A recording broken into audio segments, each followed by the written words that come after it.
Christopher Media. Let's make some noise. Please listen to me very carefully. This is anything but a commercial. On January 1st, 1985, a time traveler from the future will arrive in time present in a TTM time-traveling machine on a special mission. He will carry with him a crucial message from his superiors in the 30th century to the leaders of the world in 1985, trying to convince them that advancing World War III would guarantee a better future. This is the story of that mission. I've never seen anything like this in my entire life. It's not human, I can tell you that. It's anything but human. They are robots. Did you say robots, Hiroshi? May I telecall you again after reaching destination? Well, as they say down there in the 20th century, don't telecall us. We shall telecall you. Hey, what's that? No electricity. Here, too. What's going on? In tonight's news magazine, the blackout in New York City and Moscow.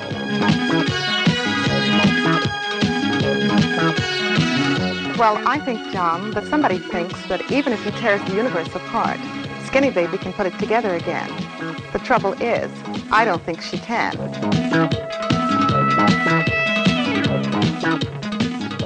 The red alert, announced some 10 minutes ago in the armed forces of the United States and the Soviet Union, has shocked both NATO and Warsaw Pact allies.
Greetings, my friends. Welcome to the projection booth. I am your host, Mike White. Joining me from 2 hours in the past is Mr. Rob St. Mary. I'm a black belt in my mind. And from 7 hours in the future is Mr. Yaniv-Eidelstein. Hello, folks. This week we are going off the beaten path in a big way, looking at a feature from poet, writer, director David Avidan, A Message from the Future. Released in 1981, the film is set in the far distant year of 1985, where a visitor from 3005 comes back in time to give us the titular message. What is it? Why is he here? And just what the heck is this film? We're hoping to figure this one out. If you want to watch the movie before listening to the show, we've posted it over on YouTube, and it's over on our website, projection-booth.com. Now, we don't do that with every rare film that we cover, and with this one, it's most likely to be in the public domain, and if it's not, we apologize. But if you want to stick it out without seeing the film, go right ahead. Good luck. Now, Yaniv, I have to ask, when was the first time that you saw this film, and what did you think?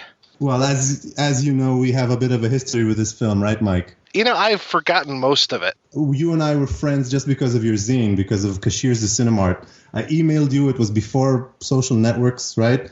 And somehow we kept in touch. And at some point, you wrote me with a list of, a few Israeli rare films. And you were like, do you have access to any of these? And I was like, sure, I guess. What's it for? And you were like, well, there's this guy, this other collector who's really after these films, and I really need to have them so I can have them and not give it to him. That does sound like Does that sound like you at all? Very vindictive, yes. Feel free to cut this out, I'm telling it the way it is. Anyway, so I got a couple of these movies and made you a copy. And I think I sat there and watched it as it was being either digitized or duplicating or whatever.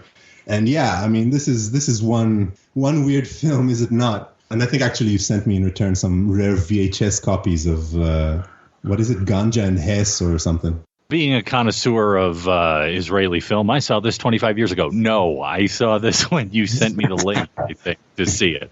And I have to say it is one of the strangest films I've ever seen, and there's a lot in here that makes me go, man, there must be a lot of really heavy pot going around Israel between about 1972 and 1982, because between this and the other one that Yaniv's connected to, American Hippie in Israel, wow. That's all I can say. There's definitely a lot of similarities, some obvious and some less obvious, between these two movies. Yeah, this one is it's interesting.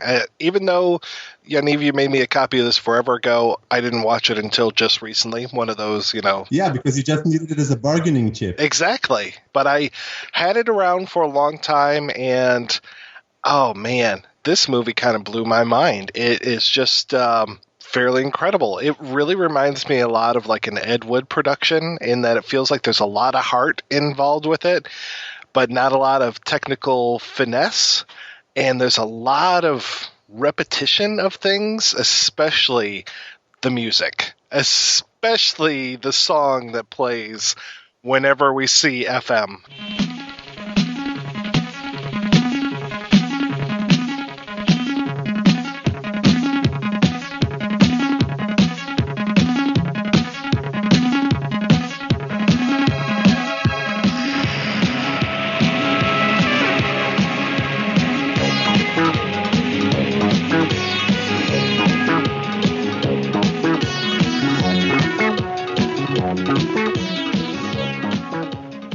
Yeah, you thought American Hippie was a movie that had the same song over and over a million times. It has nothing on this one. This one is just one tune that's heard probably for like 40 minutes of the movie's running time. You hear the same damn tune. It's a progenitor to MTV, right? Serious, with that music video that's in the middle of it. Yeah, the weird Kraftwerk rip-off music video. Yeah, the whole movie just stops, so we get one performance that goes on for the entire song from first note all the way to fade out. Well, I actually like that. That's like Oh Lucky Man. They do that for like a bunch of different songs. You know that movie Oh Lucky Man? I actually like that. That's a cool idea. But it's a weird song, and it's called Radioactivity, and it's this synth pop song, but it's not Kraftwerk's Radioactivity. It's like a knockoff. And David Avidan gets credit for writing the lyrics to the songs, to the two very strange songs in the movie. Is the other one the Sunglasses song? Yes. That Rob quoted in the beginning. I am a black belt in my mind. So good. Let's talk about the plot a little bit here.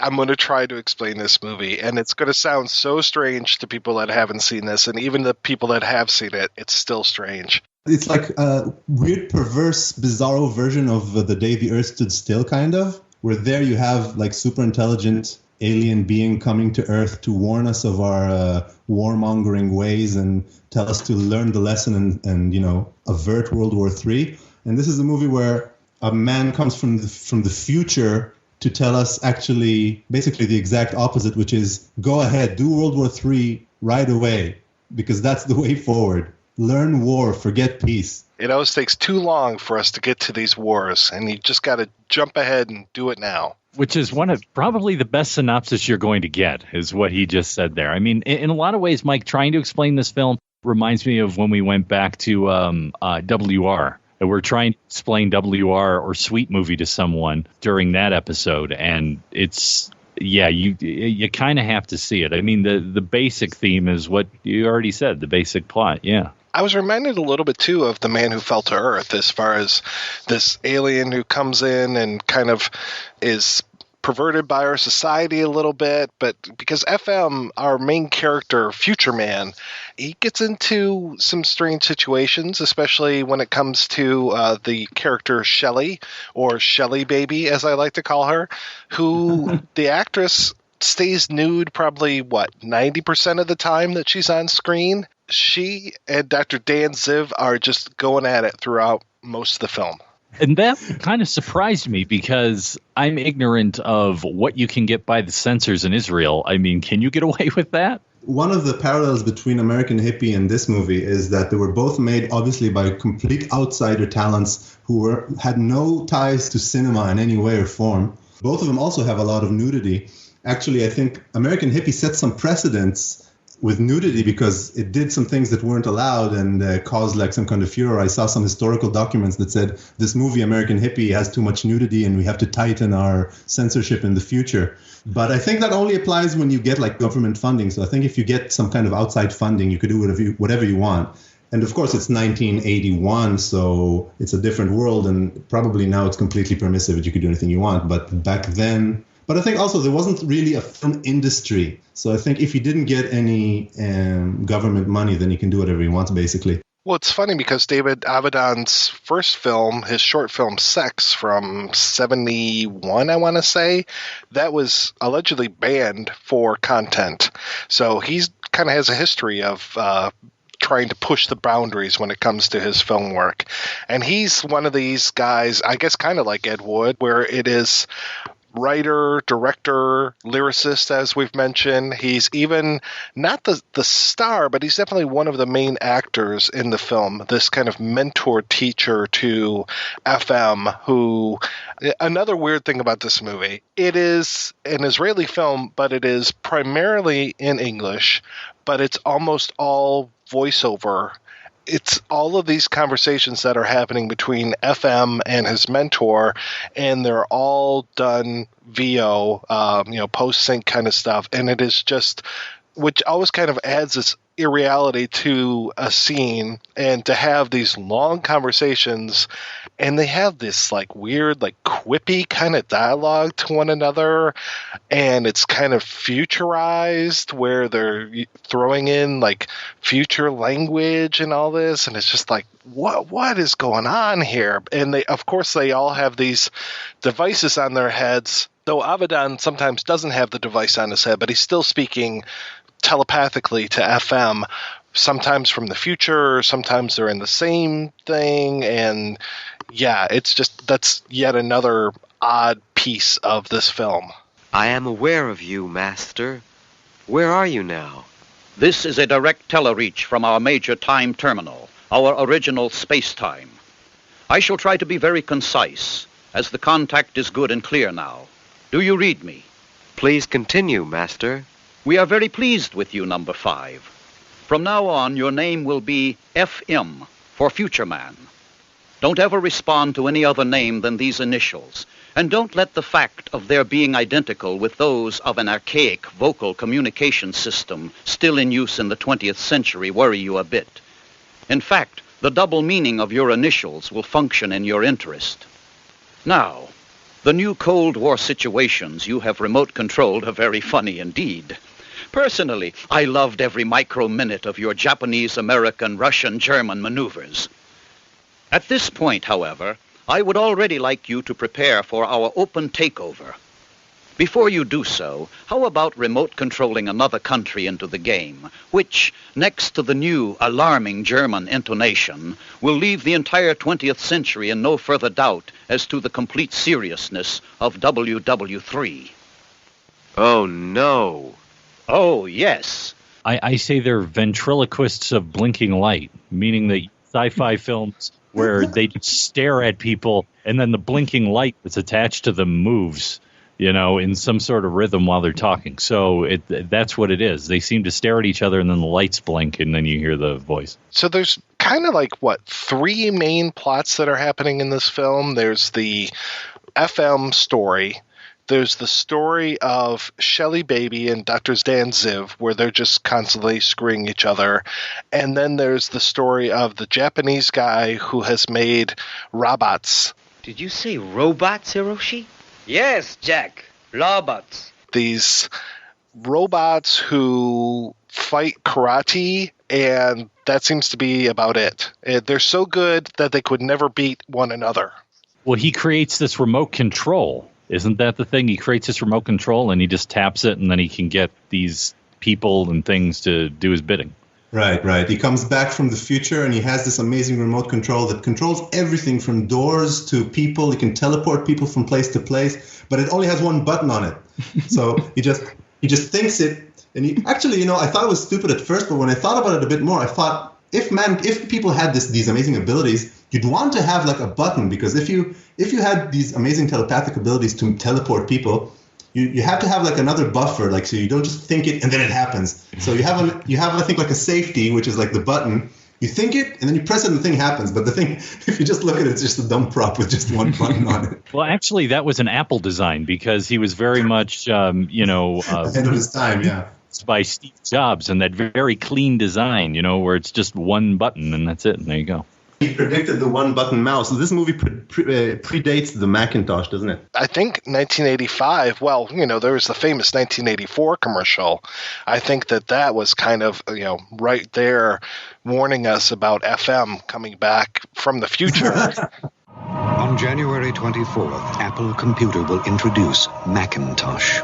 And you'll see why 1984 won't be like 1984. Avidan comes from poetry. He's a man of words. And actually, this movie is very, very verbose, and people are very philosophical throughout the movie. And that's actually really central to it. He had a lot of philosophy that he wanted to lay down on what he thinks about the future. There's wordplay going on, and there are funny moments, but then there are moments where I'm like, I'm not sure if this is supposed to be funny or not, but I'm still laughing.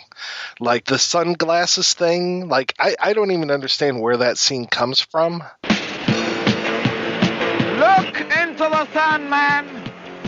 Look straight into the sun, man. Look straight into the sun, woman. Woman, look into the sun. Now, everybody take off your sunglasses. Everybody take off your bloody shitty sunglasses and throw them into the eternal water. Everybody blind forever, see forever. Yeah! Just strange. And then the newscasters, Skinny Baby, a.k.a. Stella, and Tom, and their dialogue, which I think is supposed to be funny, but it's delivered so hackneyed that it's funnier the way that they say it or don't say it than what they actually do say. What do you say, John? Well, apart from not letting us see his teeth, he looked like a real pro to me. If this guy will hang in here the next 3 days and come on the air whenever he pleases... We shall have to look for another job. He's definitely a superstar. Anybody can see that. That, again, reminds me very like those kind of stilted deliveries that we're going to get in an Ed Wood film, too. That would be hard to explain. That's the understatement of the year.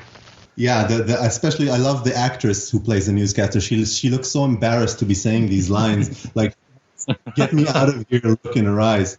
And there's the one part where Isaac Asimov shows up. Not the real Isaac Asimov. Margaret Thatcher. Yeah, Margaret Thatcher. She's a dead ringer, man. This woman just says something and somebody says, yes, Madam Thatcher. And you're like, okay. Isaac Asimov shows up and he's kind of, questioning FM. And then FM's like, yes, Dr. Asimov. And the guy goes, how did you know my name? And they cut to a wide shot and it says Dr. Asimov in front of him. It's exactly like an American hippie, they sit and they say, the girl says, let's build a raft. And he says, great idea, baby, but there's no trees on this island. And behind him, there's trees in the shot. Well, the other one that's good is the series of TV cut-ins and press conferences from around the world. Oh, yeah. The budget on this thing must have been in the billions. Yeah, and in order for you to know who you're dealing with in each one, there's like a cliche thing in the frame. For example, the Russian press conference, they're pouring shots of vodka. So, it's obviously Russia, right? I'm surprised when they cut to the UK, it doesn't go dun dun dun dun dun dun dun dun dun. No, but but apparently on Chinese TV, they have Chinese restaurant decor on the walls. When they cut to Japan, it goes da da da da da da da da. And remember, the Germans declare in here that they did not lose the war. So there you have it. Yeah, we've got all the power centers that FM is reaching out to and trying to convince them and speaking to them in their own language, and that's all fine and good and everything, and basically trying to stir them up to declare World War III because, yeah, let's have this war now. Let's get it over with, basically. And since I love the logic of this film, since FM has come back in time, he is proof that there's no problem with radiation. Hey, this is great. Let's get this thing going. And it causes such a stir that people start writing songs and using phrases about how radiation is good for their stomach. And it's like, what the hell? Well, I mean, it is a ballsy statement to make in a film. World War III is good for you. And he even inspires that one musical group to do that long song all about it. If you talk about taboos in this film, a much bigger taboo than the nudity and the sex is actually talking about Israel's nuclear capability, especially back then. It's a weird situation, but, you know, Israel had the bomb, but you were not allowed to say. Yeah, I'm as shocked as you are. No, I mean, it was actually supposed to be a secret. It was illegal to say that Israel had the bomb. I'm not sure if you're aware of this. No. It was like a national secret. Now the law still stands now. I mean, legally, even now, I'm not supposed to say that Israel has the bomb. But back then, it was like actually a serious thing that was like a secret that everybody in the know knew about it, but it was supposed to stay secret. And whenever, you know, somebody talked about it, then the Israeli press would have to say, according to foreign sources, Israel's nuclear, like they couldn't say. So in this movie, he pretty much says that Israel not only does he say that Israel has a nuclear program and an A-bomb, but Shimon Peres's face is shown while he's saying it. With Shimon Peres, former prime minister, actually he wasn't prime minister yet when the movie was made. He was prime minister a little bit later and recently president. But he's also known to people who know what's going on as the father of Israel's nuclear program. So when they talk about that, they actually have a picture of him in the background, which is him, another example of David Avidan saying a big fuck you to anybody who might have a problem with the content of the movie. Now, I'm sure you guys kind of grew up with this film on television, played all the time. Main theme, tore up the charts. In a parallel universe, I think that happened. This made more money than Big Gus What's the Fuss in Israel. It's amazing. I think it's a dead heat between that and American Hippie and Message from the Future. I don't think any of those movies were released. Like, again, Avidan is a guy from the arts world, really. I don't know if he thought in his mind that this movie has commercial potential, and for instance, the Kung Fu, apparently, and we'll talk later with our guest who knows more about this, but apparently he had a real interest in Kung Fu, not just futurism, but Kung Fu. I was reading through some of his poems, and Bruce Lee comes up a lot. I don't know if he practiced martial arts himself or not, but he was definitely obsessed with sex, so he put a lot of his pet interests into it. One of the things that came up when I was reading about Avidan was that his poetry is considered very cyclical, and I was like, well, I guess that kind of makes sense with the way that we're repeating things so often in this film, especially the music coming up over and over again. What is that thing where it's like he's dictating that note to Shelley, and he's like, blah, blah, blah, blah, blah, Tel Aviv, all one word, lowercase a. Like, he had to point that out to her? I'm like, what? What is going on? No, because he makes it, because it's actually two words. One of the things that Avidan does all the time is combine multiple words into one word. That's what I'm like, well, I thought it was two words with a capital A. Why are...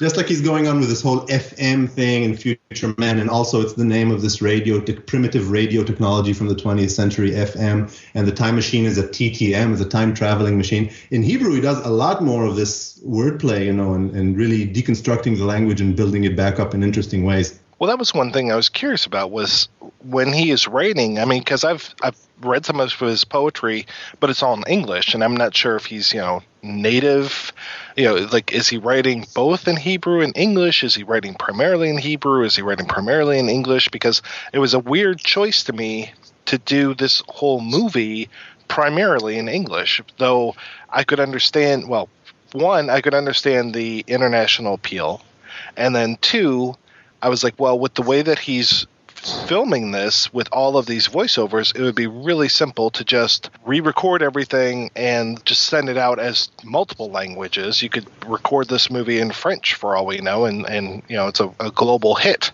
It was strange to me that even the Israeli characters were speaking English, though, again, they're usually listening to the radio more than anything else. They don't really talk to each other that much. Yeah, they talk to each other a little bit. Then there's this whole sequence with these slogans that are coming over the radio that, let me just explain it to you, because you saw it like me, right, without any subtitles. or anything. Correct.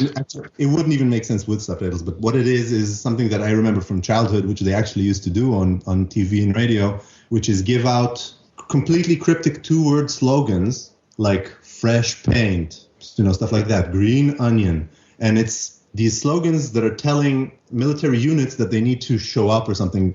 So it's like a coded message for the military. And they would just play this, especially during wartime, on over TV and radio, with the same guy, actually. The announcer in the movie is the real announcer who would do this in real life. And as a kid, you just sit there and watch this completely surreal thing unfold on TV, where you just hear these nonsense slogans going off the air, thinking to yourself, what the fuck is going on? Is the world going to end now?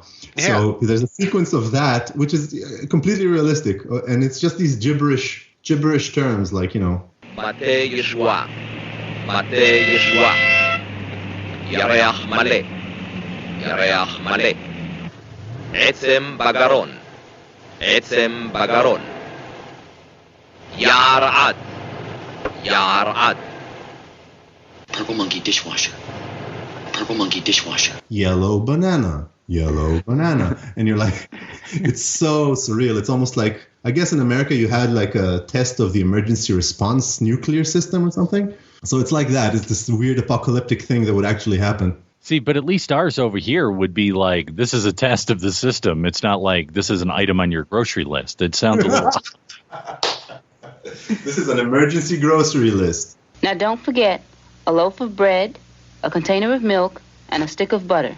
Rob, you had a really strong reaction to this film. I was really kind of surprised when you were IMing with us, and you just seemed to be kind of taken aback by this film in a good way. Oh, I really like this. It is so weird, but it's so enjoyable. And like I said, there's so many like odd little things in there. And then the ending left me like people are like, oh, did the top stop spinning? Did the top stop? No. Try to figure out the ending of this one, because to me it can go one of two ways, and we should just go ahead and talk about it since we posted it and you can watch the film. So spoiler. So he goes to the UN and has his conversation with Dr. Asimov, who is amazed that he knows his name. And he has this conversation with the folks at the UN. And then there we go back to the boardroom. Like the very end of the film, it's back to the boardroom with the Japanese guy. And they're like, well, why don't you fire him? You hired him. So I'm led to believe that maybe Future Man is just a marketing gimmick that was created by the company, and he's not really the guy delivering a real message from the future. Or it could be that he is, and that's a completely wrong read. I don't know. What did you get out of the ending? There's no reason for that Japanese guy to be in the movie whatsoever, unless he happened to have hired Future Man, which just goes against everything that we've seen in the movie thus far. It's like, what? How could that be? It doesn't make any sense, because he seems to really be from the future, and he can replicate himself. He makes like 7 different copies of himself that he sends all over the world, and he knows all these languages. But then, at the end, it feels like you can change paper headlines, do all kinds of stuff. And then, like, in the ending, it's like, well, you hired him. It's like, huh? What? Yeah, and it seems like it was all a marketing gimmick for the TAMP device, this 2-triangle thing that you put on your head, and all of a sudden you can use telepathy. And I'm like, what? Was it all just a marketing gimmick? That's almost as good as the 2, I guess, Undertakers or whatever who show up on the island in American Hippie. I mean, it's just sort of like, let them debate this one, whatever it means. I love open endings. Every time somebody has the balls to do a relatively open ending, I'm all for that.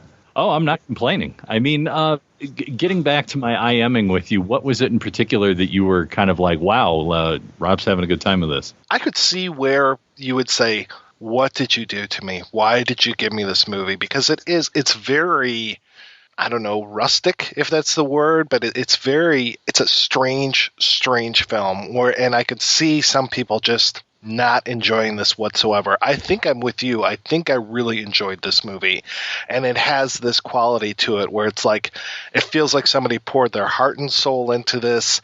There's some moments of humor. There's some rockin' tunes, and it's got this charm to it that I really liked, but I could really see where people would be like, oh my God, this is the worst movie ever made. Well, the only thing for me that gets annoying, and it gets to the point where it's humorous, is the old, we paid for the song, we're going to use it, damn it. But overall, like I said, I agree with you. I think the reason why it's enjoyable is that it does have that heart, that it is trying to do something. I mean, people have talked about before, well, why do people like Ed Wood's movies? They're bad. And it's like, well, because there's actually an authenticity and a voice and a personality versus some of the generic sci-fi films of the 50s that were bad, but are just bad. Well, why? Because there is no...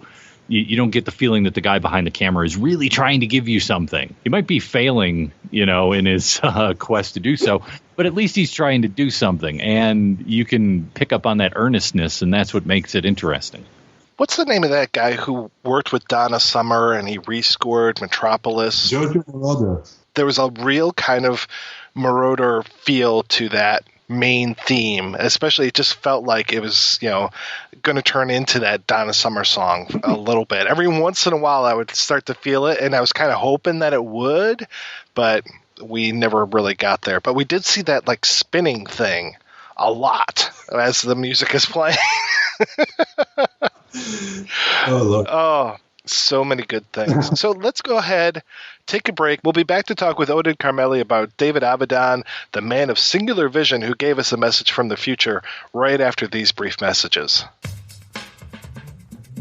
Let me ask you a question. Are you getting enough? I bet you'd love more, right? Well, AdamandEve.com wants to give you more with 10 free gifts. First, you'll get a sexy surprise for her. Second, a specially selected toy for him. And third, a little something we know you'll both enjoy. Plus, you'll get 6 full-length adult movies on DVD. And number 10, free shipping on your entire order. So what do you have to do to get your 10 free gifts? It's not hard. Just go to AdamandEve.com and select any one item. It could be an adventurous new toy, sexy piece of lingerie, or anything you desire.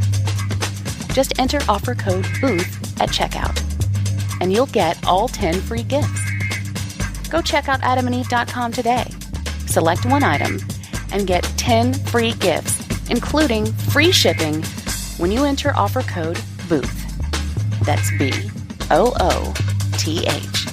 at AdamandEve.com.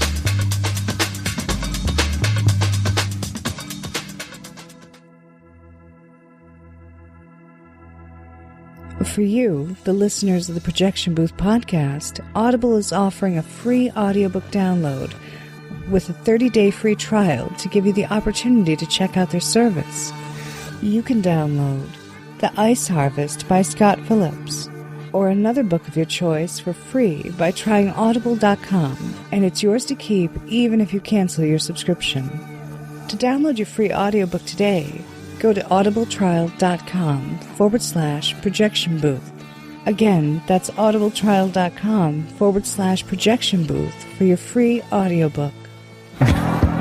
Hey fans, this is Reverend Scott. Just want to tell you about Outside the Cinema. Great company. They review cult films, any cult film, every cult film, and it's something you should tune into.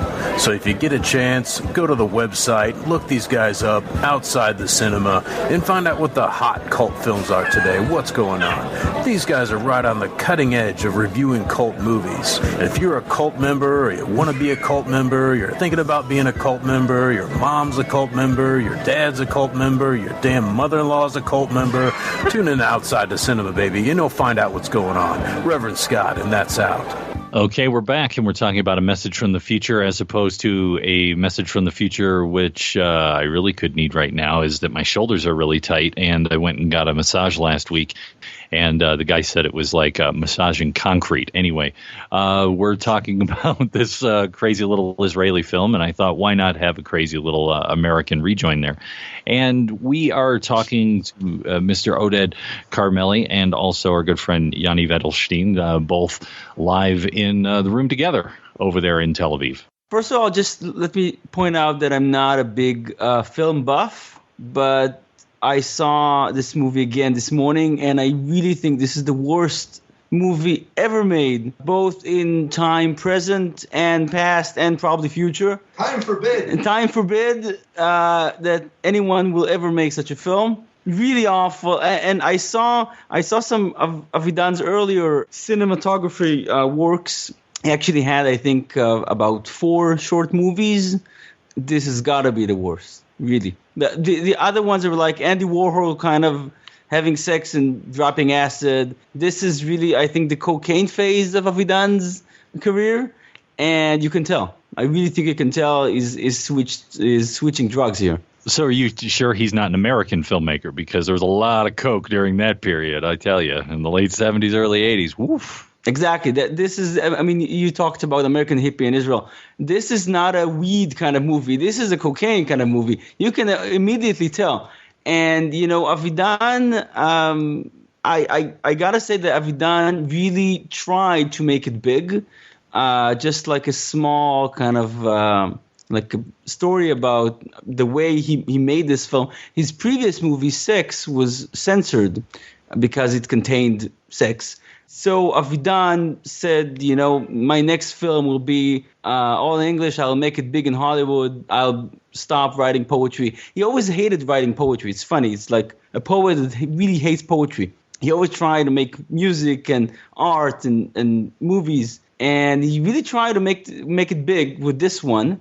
And he was obviously being a poet, very broke most of his life, all of his life. And when his mother died, he actually took all the money he ever got in his life for her apartment, sold the apartment. I think also didn't give any money to his brother, and invested everything he ever had in this film. I think it's $150,000, which is a lot of money, definitely back then, even now for a movie. For a poet. For a poet and for a movie, for an Israeli movie, it's a lot of money, and it failed completely, obviously, and he died. I think you can say he died of a combination of drugs and poverty. So this movie definitely. I mean, after this movie, not a lot of good stuff happens with Avidan's career. Well, you're not a fan of this film. You say it's a bad film. It's not well done. But in terms of him being a poet, was he successful in that? I mean, was he a decent poet? Is he important? Avidan is one of the greatest poets ever in Israeli literature. He is the first, one of the first generation Israeli poets, not Hebrew poets. I mean, born in Israel, born in Tel Aviv, very successful, very famous, very influential.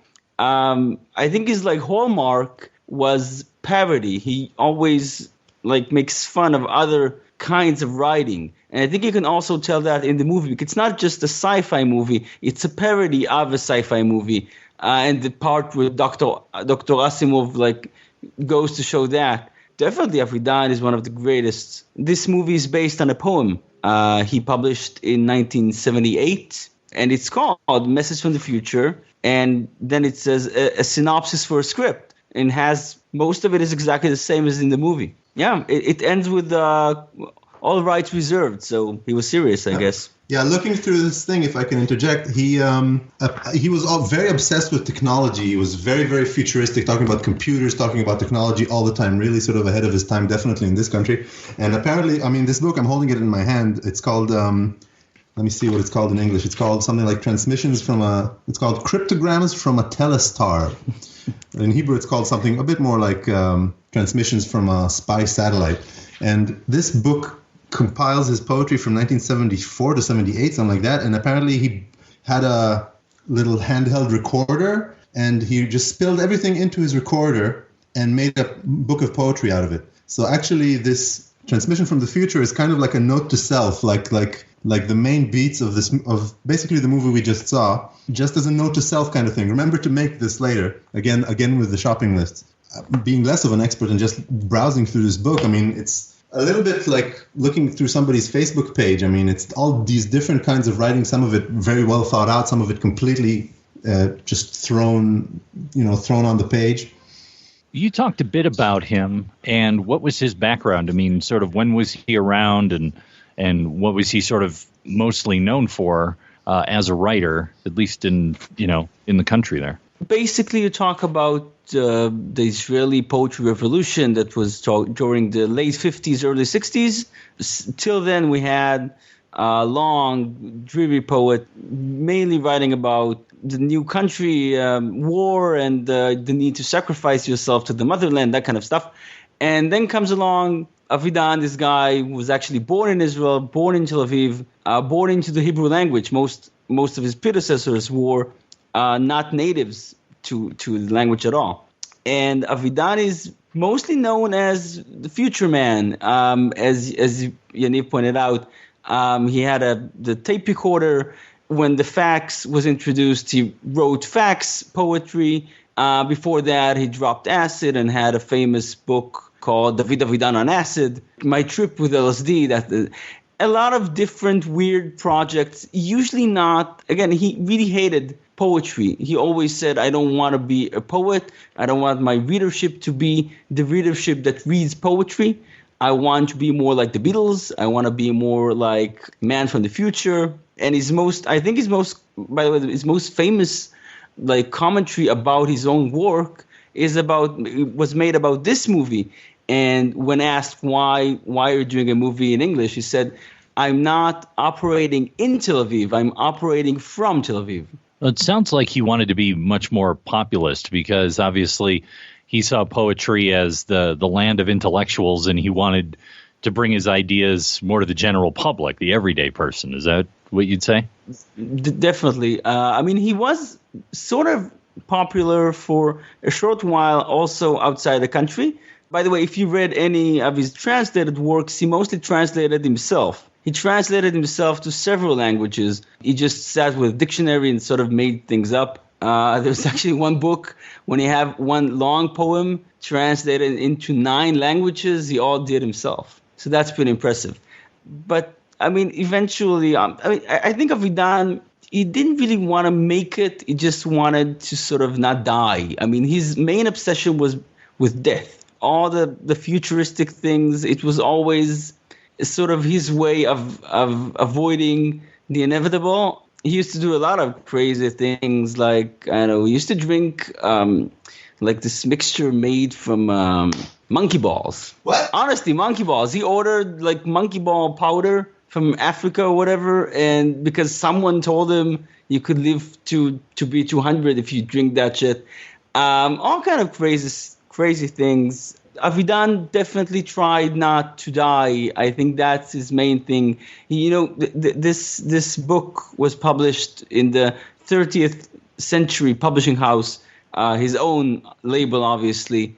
He claimed to have been born in the 30th century and being brought back here to Tel Aviv. So basically, this movie is sort of autobiographical. He's attempting to make a movie about his life as he would want them to be. Was David Avidan, was that his real name? Yeah, it is. Why? Okay. Well, I was just looking at his name because it looks like it's almost his name being repeated inside of his name. Like David, and then if you start with the D, you've got another David, and then the A-N. It gets weirder. He had a brother called Nadiv Avidan, right? His brother's name was Nadiv Avidan, which is actually a palindrome. Weird. Okay, because I was looking at it like that. I was like, it's almost a palindrome, but not quite. So there you go. So his brother was called, was it his real name? Real name. And Nadiv Avidan, his profession was writing crossword puzzles for the paper. He made cryptic puzzles, and it was puzzles by Nadiv Avidan. You'd see it, and it was weird. Yeah, you'd say, is this a real person? Message from the Future, as I was kind of joking about before, big hit or not quite? Never. It was shown, I think, 3 or 4 times in the Cinematheque until no one ever saw this film. Seems like we have a thing for Israeli movies that nobody's ever seen, Mike. Well, it's 3 for 3. That's why I suggested that we do a 4th one about a big hit that everybody loves, just for a change of pace. Yes. Lemon Popsicle coming up, baby. Okay, so American Hippie was, it didn't do anything, and someone kept it in a broom closet. This didn't do anything, and was kept in a broom closet. Then Big Gus, Lloyd just doesn't want you to watch it. So there you go. Those are our 3 Israeli episodes so far. Well, I'll tell you, I was actually thinking about this a little bit, because if you think about American Hippie and Message from the Future, and I also just recently, last week, I saw the Electric Boogaloo documentary about Canon Films and Golan and Globus. And in all of these, you get sort of different glimpses of this, admittedly stereotypical, but apparently there's some truth to it, stereotype of the pushy Israeli who is consumed with passion for his project and he's going to go out and make it, especially if you think about David Avidan and Amos Sefer, who made American Hippie. These are people, and Menachem Golan with his productions and his films as a director, these are people who are really passionate about their projects, and they don't care about the accepted way of doing things.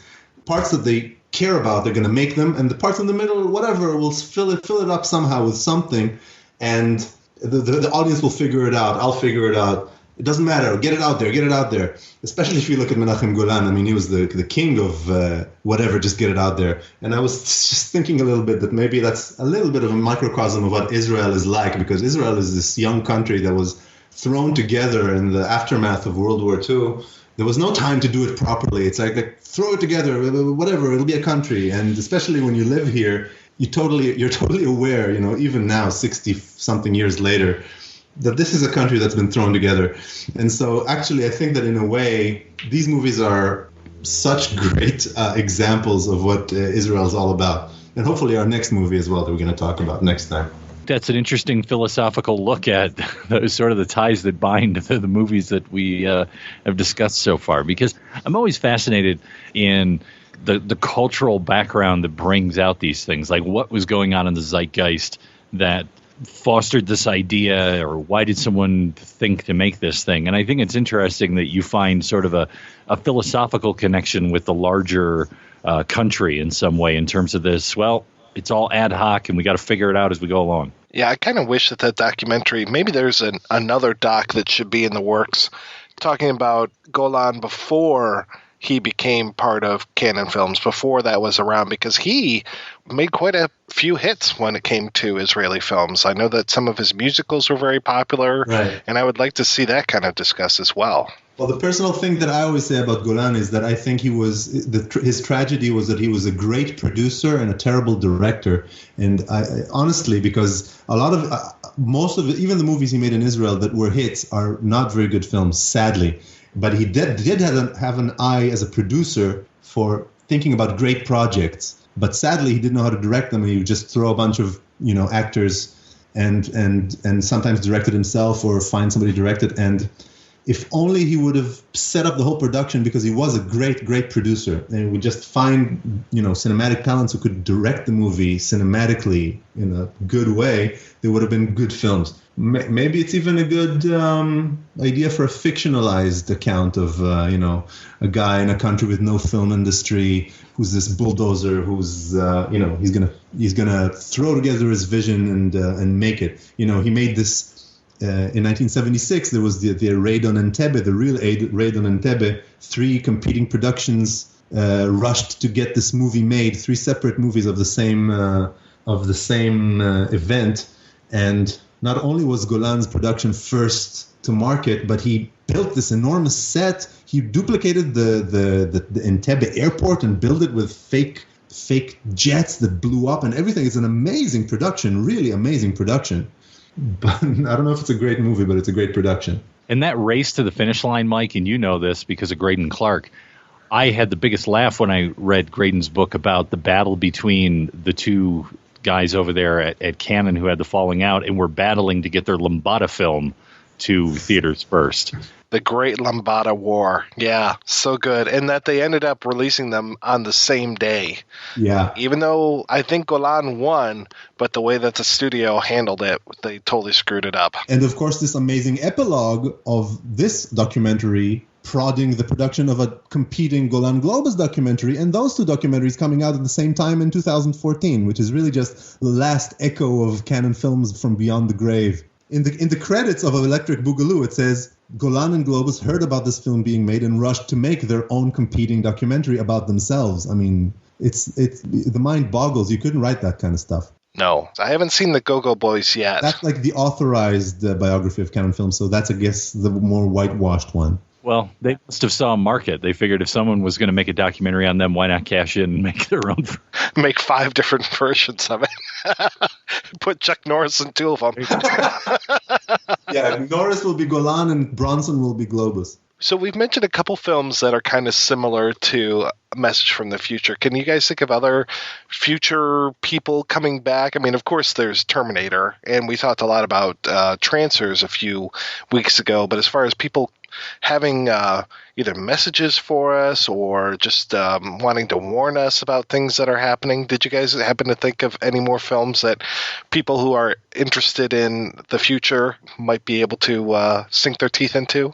No, but I did want to add, because when we started IMing about this, I made some Criswell joke. And actually, that was before I watched the film. When I watched the film, a lot of it is so Criswell-like. Yeah, like I said, I could not stop thinking of Ed Wood. Even when you're talking about that kind of spirit of throw it together and see what works and rush and get it out there, I'm so reminded of that kind of guerrilla style that Wood had, and just some of these other lower budget filmmakers where it's like, we don't care what's going to happen. I've got a vision and I want to get it on film. Worst film you ever saw? Well, my next one will be better. Hello? Hello? The only one that came to my mind other than Terminator and Trancers was this Czechoslovakian film called Tomorrow I'll Wake Up and Scald Myself with Tea. No, I saw it ages ago. I remember. It was really sort of funny, like a funny time travel comedy. I really like this film a lot. It's from, I want to say, 1970, and it's a 77, and it's Jindřich Polák who directed this, and I found it hysterical. It's this whole, like, time travel is a pretty regular thing, and these neo-Nazis want to go back in time and equip Adolf Hitler with a nuclear bomb. And this time travel pilot that they have is a sympathizer, but of course he chokes on a croissant the day that he's supposed to take this trip, and his twin brother replaces him. So there's all this stuff. I mean, there's time travel loops, there's disruption of the space-time continuum, there's mistaken identities, of course, because of the brother. So it just goes on, and I found it to be absolutely hysterical, and I wish more people knew about it. There's also one that I really like. I'm a huge fan of Aldrich Lipsky, and he did one called I Killed Einstein, Gentlemen. That's the 1970 film, and it's the future, and all the women in the world have beards, and they have beards because they were exposed to radiation from the big war, and they send back this guy to kill Einstein because they figure if he doesn't do his theory of relativity, and if he's just not around, science will stall and they won't come up with a nuclear bomb. So he's on a mission to go back in time, and rather than kill Hitler, he wants to go back and kill Einstein because they're sick of their women having beards in the future. How does that make them have beards? Because of the nuclear radiation from the Third World War. So in that case, nuclear radiation is not as healthy as it's portrayed to be in Message from the Future. You should do an episode. I just rewatched Lemonade Joe the other day. Oh, I love that film. I love Lipsky's work. That's his only film that I've seen, but he's so great. I'm sure I have to see this stuff. There's one I highly recommend called Happy End, where it's all completely shot backwards. And this, of course, is years before Memento. And the way that the lines are, he's making jokes by doing the lines backwards. Like it's in order, wow. and it's not being shown backwards, but just the way that it plays out. Oh, it's amazing. Wow, I have to see that. Did you ever do an episode on one of those films, or any of those Czech films? Not yet, but I'm looking forward to doing one. I have to find my Czech equivalent. Some guy in Prague will talk to you about these old movies. Yes, I'm an expert on obscure Czech cinema. Well, with social media, it can happen. You can make it happen. There's actually an Aldrich Lipsky museum over in Prague, I think. Yeah, and it's got different scenes from his movies kind of like played out in still lifes and stuff, and it's just amazing. So like there's a guy with a knife in his back that's supposed to represent 4 murders are enough, honey, and all these things. It's great. I would love to go to Prague and see that sometime. By the way, something just came in regards to, like, does it remind you of anything? Well, obviously, this 30th Century Presents was later a gag that was done by Futurama. Every episode of Futurama ends with 30th Century Fox. did influence people. Yeah, he's a little bit like, who else? Sun Ra, He also made a movie about himself, and he also had his alternate history that he was born on Jupiter and came to Earth to educate us. So a little bit of that. And his movie is a great movie. The Sun Ra, future Egyptologist movie, whatever the hell it's called, is so good. I mean, his probably most well-known piece for folks who aren't hip to Sun Ra is Space is the Place. So that's right, Space is the Place. If you're into sort of odd jazz, he's a good guy to get into. He was always popular around Detroit for some reason. I think he was in big with John St. Clair and all those crazy hippies in the MC5. And he's also a guy who just came from music and made one really out there movie. Yeah, very DIY kind of person. Oh, but that movie is awesome. So trippy. I feel like watching it right now. We're going to take another break and play a preview for next week's show. Purple in the morning, blue in the afternoon, orange in the evening. Just like that. 1, 2, 3, 4.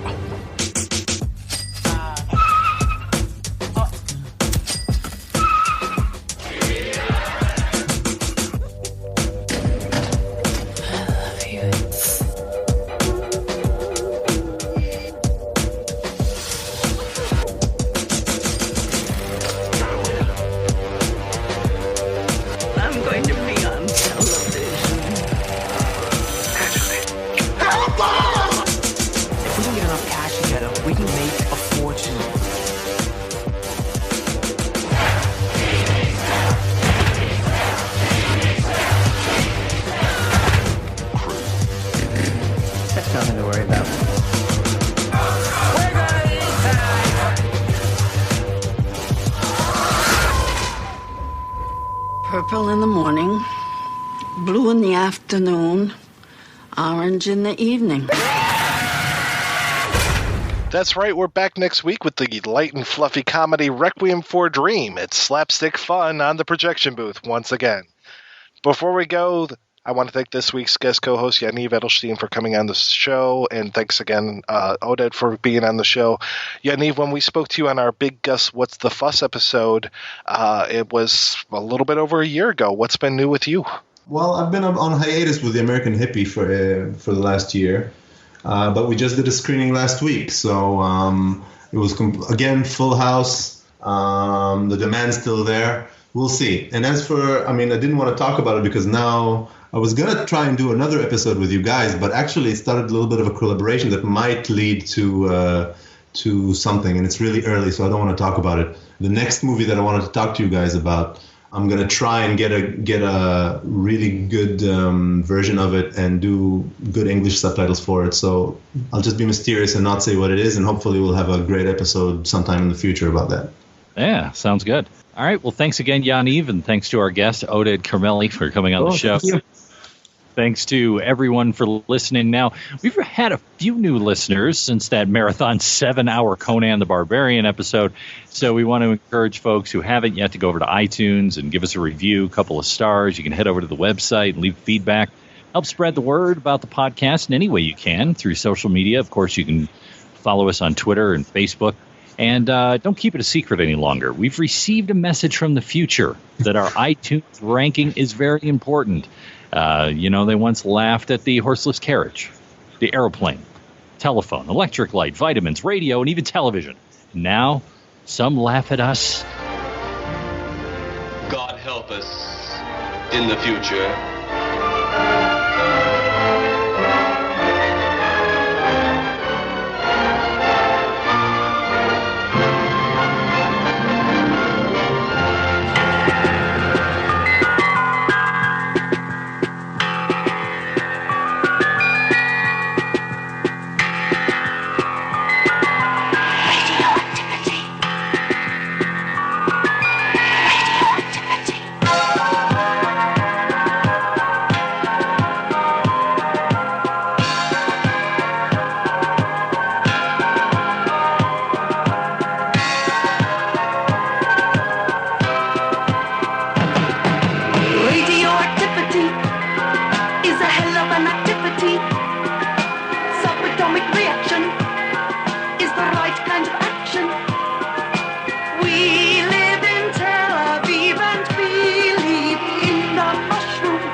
atomic reaction is the right kind of action. We live in Tel Aviv and believe in the mushroom, in the mushroom, in the mushroom, in the mushroom that made us what we are. We believe in you, oh good great Lord. We believe in you.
messages from the future.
If you enjoy this show and want more people to know about it, head on over to iTunes, leave a comment, and rate it 5 stars. Make sure you like and share us on Facebook, and don't forget to follow us on Twitter. Just search for Christopher Media. Thank you in advance for supporting Christopher Media by clicking on the PayPal button and by clicking through to all the sponsors who support ChristopherMedia.net. Most importantly, we would like to take the time to extend an extra special thanks to you. Christopher Media could not exist without your support. Thank you for visiting ChristopherMedia.net, and thank you for listening.